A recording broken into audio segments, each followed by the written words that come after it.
Meryl Streep is that rare presence in film, less a star than the steady pulse of the medium itself. She didn't just master roles, she turned them into rites of honesty.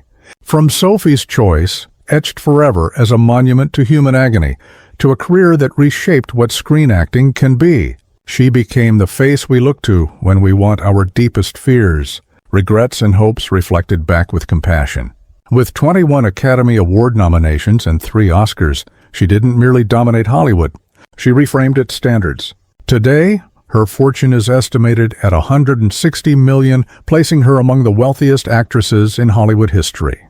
But her foundation isn't glitter, it's roots. A 90-acre Connecticut estate she has kept since 1985, tucked behind stone and woodland, a sunlit Pasadena refuge alive with mid-century lines, and a Hamptons home where ocean wind still carries the sound of family laughter. Around these havens are quiet luxuries that feel more like chapters than trophies. Classic Jaguars and Mercedes driven in solitude, fine art chosen like a storyteller curating meaning, heirloom jewelry that has graced red carpets with the same composed dignity she brings to the work. Not indulgences, sanctuaries, not flaunted, lived with. She isn't merely a star, she's the living conscience of cinema, the artist who turned grief into dialogue, dialogue into masterworks, and masterworks into a legacy that will outlast her. Meryl Streep stands at the rare summit where artistic genius and financial triumph meet, and yet, even there, a quiet undertow of battles remains. Every performance was a pact with the audience, an investment that keeps compounding across generations. Before she was an artist whose work was worth millions, Meryl Streep was a shy girl who felt worth nothing. She hid in plain sight, bright, observant, and convinced she didn't belong. She was not the pretty one, not the loud one, not the person who sparkled in crowded rooms. She stood at the edges, wondering if anyone would ever truly see her. Behind thick glasses lived a child pulled between a father who believed in discipline and a mother who urged freedom, 2 poles that can pull a young heart apart. At school, she wasn't mocked so much as missed, and invisibility cuts deeper than cruelty. Even when classmates crowned her prom queen, the mirror gave her back a stranger. They voted for someone I couldn't recognize, Henri confessed, an irony that followed her a long time. Adored on the outside, unsure within. By 12, her voice was soaring in opera lessons under Estelle Liebling, yet her spirit stayed grounded by doubt. I was singing something I didn't feel, she admitted, learning a truth that would steer her life. Performance without personal truth is a lie. From then on, she vowed never to walk on stage without giving the work her whole self. Even when she cheered on the sidelines with a perfected smile, she felt like a ghost, studying joy more than living it, analyzing people more than joining them. Acting didn't arrive as ambition, it arrived as rescue, a place where she could transform invisibility into power and turn the ache of being unseen into craft. In 1971, at 22, Meryl entered the Yale School of Drama, the cathedral for serious training, and discovered a furnace. Tuition and survival demanded a brutal loop, more than a dozen shows a year, rehearsals swallowing nights, coursework devouring days, odd jobs in the margins.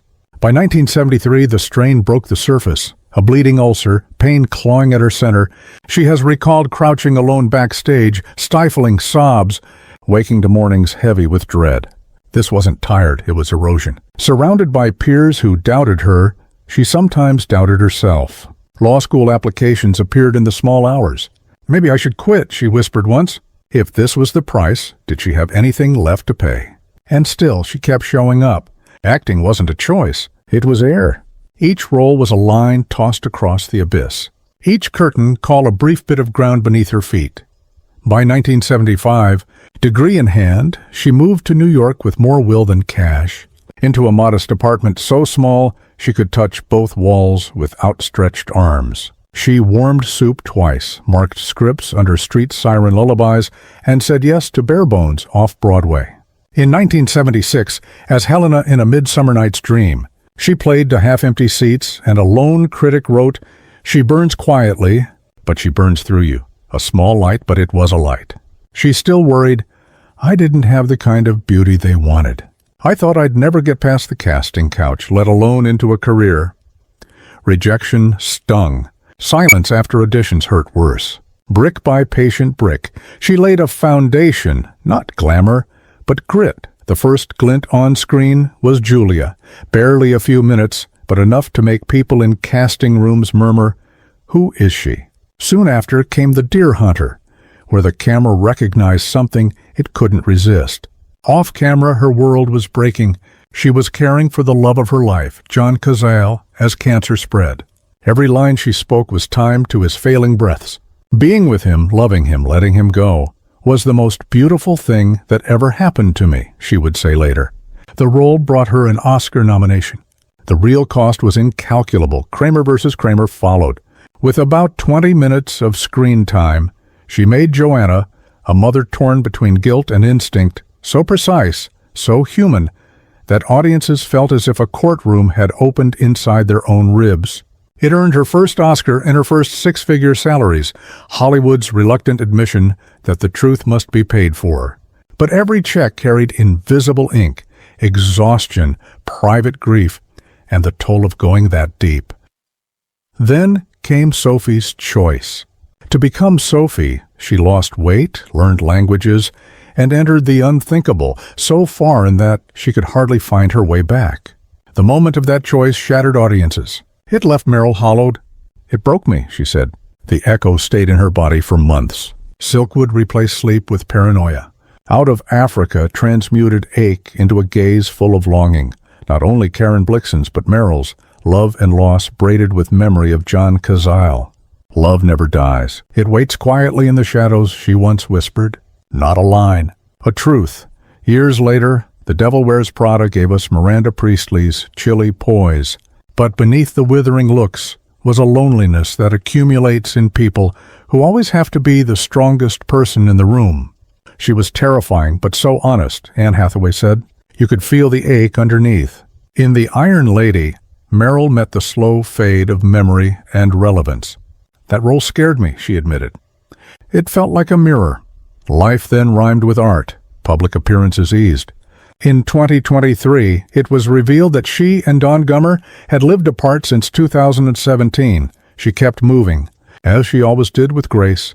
Her rise in work ran alongside a private story of devotion and loss. In 1976, during Shakespeare rehearsals, she met John Cazale, Fredo Corleone from The Godfather, an actor with tragedy in his eyes and truth in his bones. He saw straight through her defenses.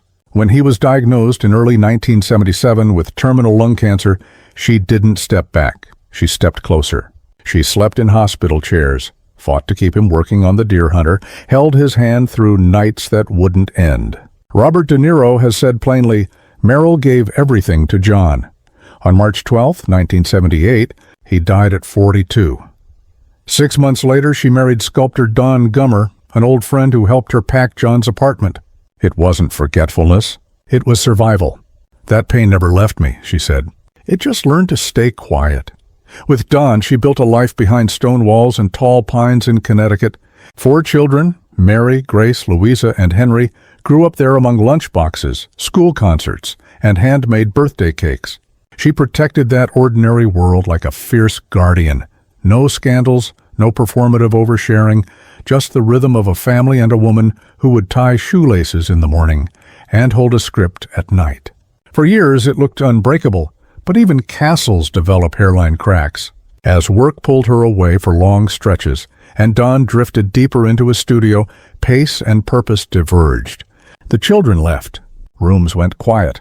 By 2017, they had drifted into separate lives, without slammed doors, without public warfare, just distance. In 2023, the truth surfaced. They'd been apart since 2017.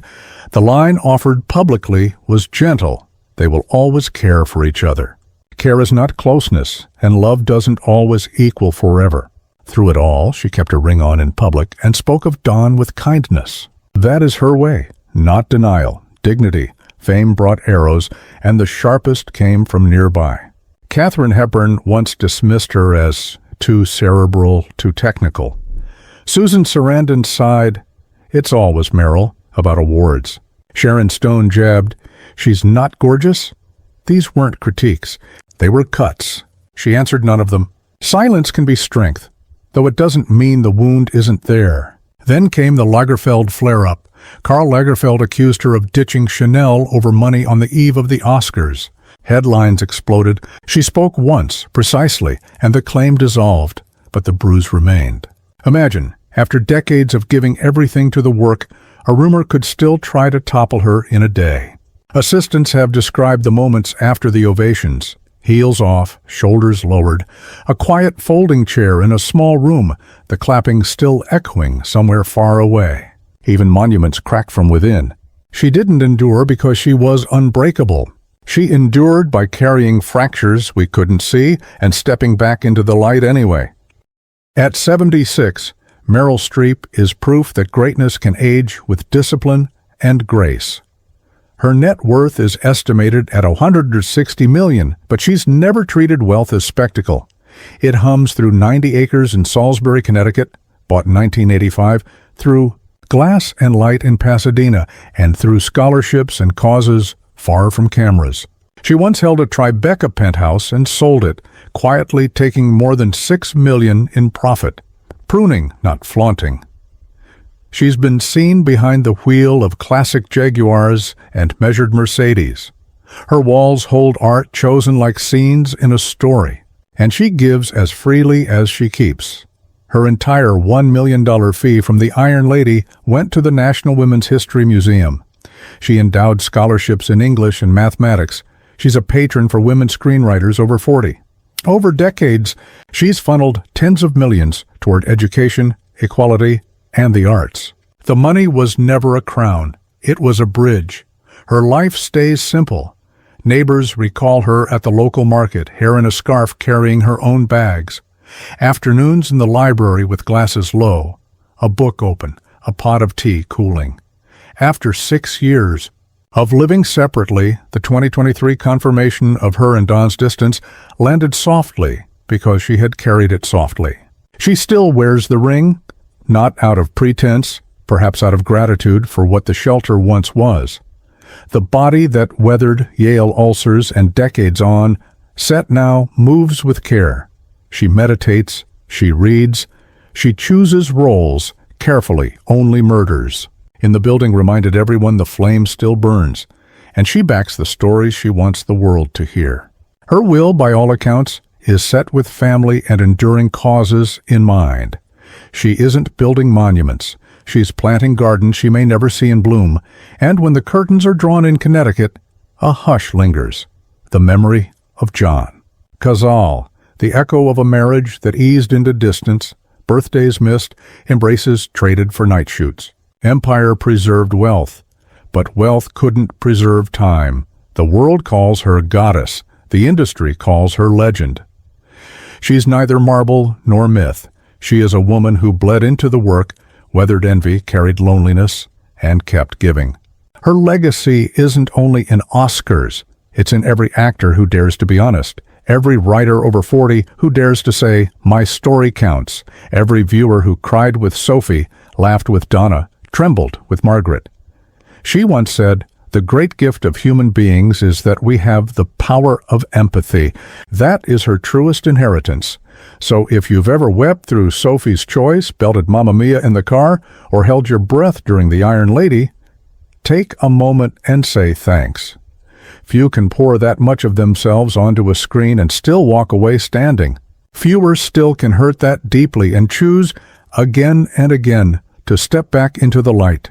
Her empire may be worth $160 million, but its richest value isn't in acres or art or jewels. It's in the lives she touched and the empathy she awakened. The houses will stand, the treasures will endure, but the real wealth flows like water, quiet, steady, and nourishing futures she'll never see.